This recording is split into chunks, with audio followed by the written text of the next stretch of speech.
as real, but not as brightly lit. A dark side.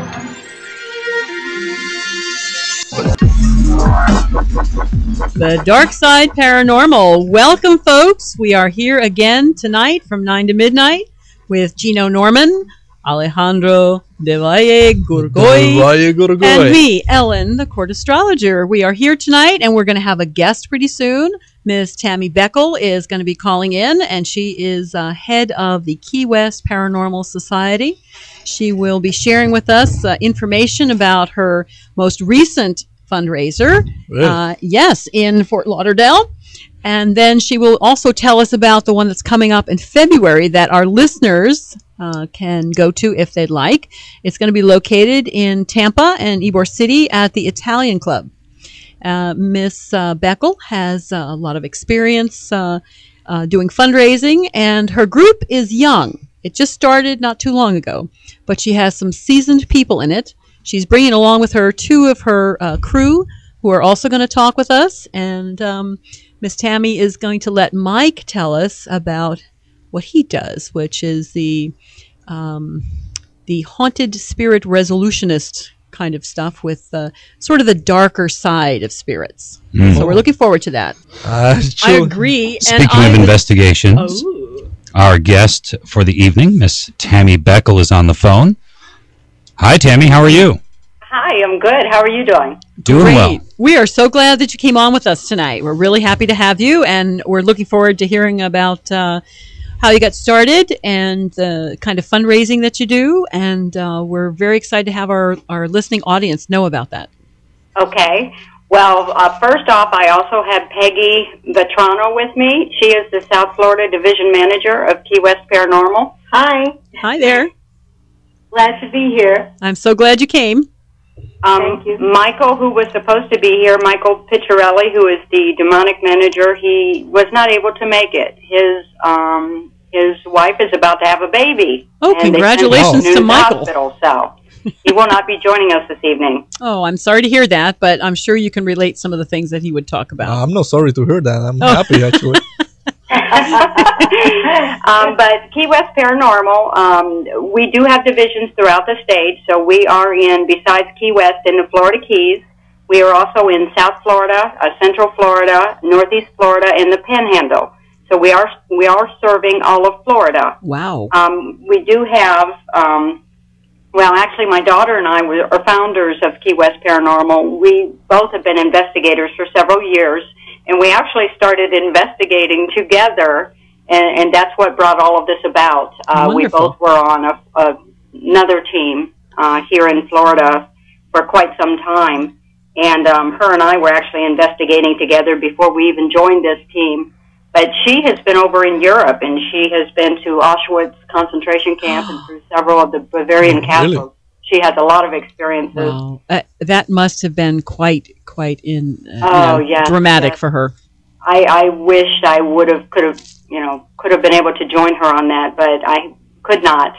But as far as Key West Paranormal Society, we do have some very exciting things coming up.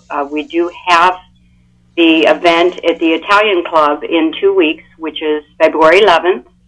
That'll run from 8 p.m. until 2 a.m. The witching hour? Yes, that is a public ghost hunting event. So that information can be found on our website as far as the payment and, how that needs to be handled and where the location and everything is if you're not familiar with the Italian Club. Well, I went online and I looked it up and I got a picture of it that they have posted, and it's a very interesting and impressive building. It's very interesting, beautifully designed, very interesting, and that was kind of the gateway for when people were moving in the early 1900s. When they were moving here from Italy, coming to this country, many couldn't even speak the language, so they were holding English lessons there. They actually had a medical facility there, an infirmary. They had a sports complex. They had, several things there. Everything that they would need as far as activities. But as far as the events, that's the main event that's coming up here in the near future. And then with Key West Paranormal, I know you had asked also how I got started in this. As a small child in Ohio, I actually had experiences in the home that I lived in.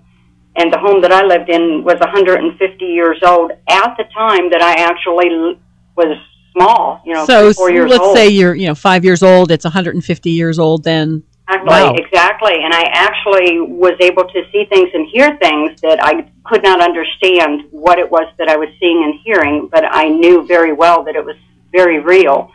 And with having those experiences, and what I didn't realize is my daughter also in the same home had the same experiences when she would spend the night at Grandma's house. How interesting. So you're both told sensitive. Me until she was an adult that she was having those experiences in the same home that I grew up in. So it was interesting, when once she was an adult and we began to talk about this, and we realized that we wanted to explore this a lot further. And when you have experiences like that, especially at such a young age, you really look for answers. And when you've never had those answers, you've never had. You never gotten the answers. Yeah, you never gotten the answers to all those questions you had for all those years. You really go searching for them, and that's kind of what started our journey. So here we are today with Key West Paranormal Society, and I know Peggy, you had some similar experiences. Right. When I was a teenager, I woke up in the middle of the night because I heard footsteps coming slowly up the stairs. When they reached the top, I turned around, and my grandfather, who had been deceased about a year or two previously, was standing at the top of the stairs. I saw him perhaps for a few seconds in my mind's eye, and in those few seconds, I saw everything that you would have to look at someone for 10 minutes to notice. It was amazing, and I went through the years, and I've always seemed to have psychic dreams, predictive dreams.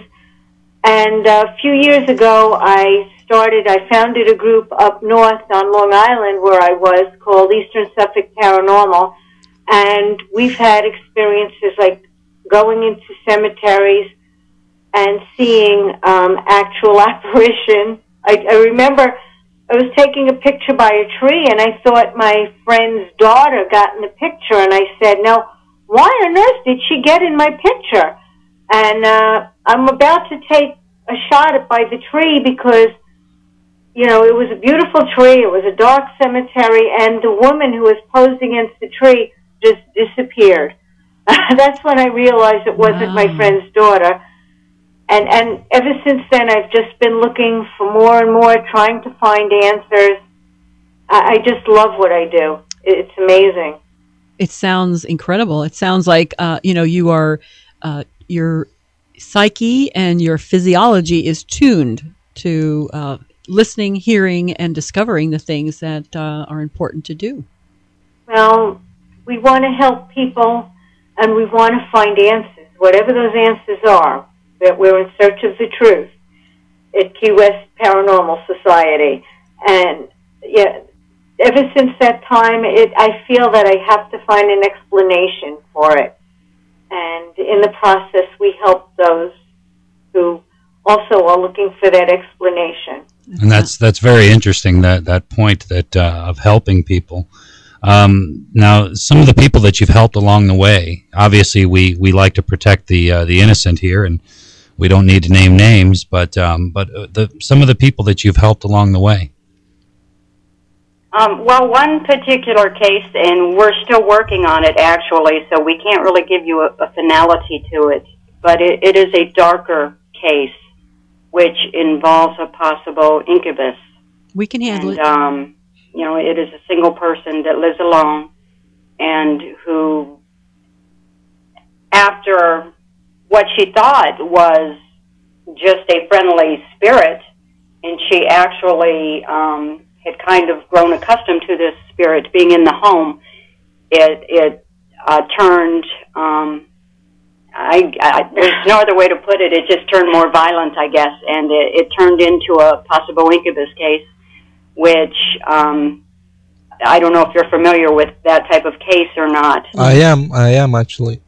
Yeah, and so we've gone in and we've done the the preliminary work. We've done the full investigation, but we do have to go back and do a cleansing.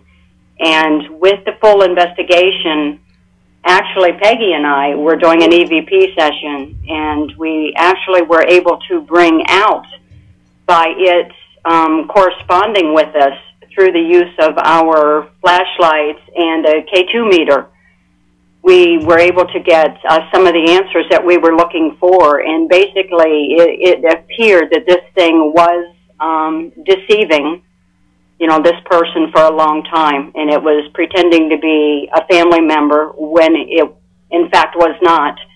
And it was something that was very dark. And so, like I said, we don't have an ending to the story yet. We have done the investigation, and we still need to go back and do the full cleansing at this point. So, Be right back.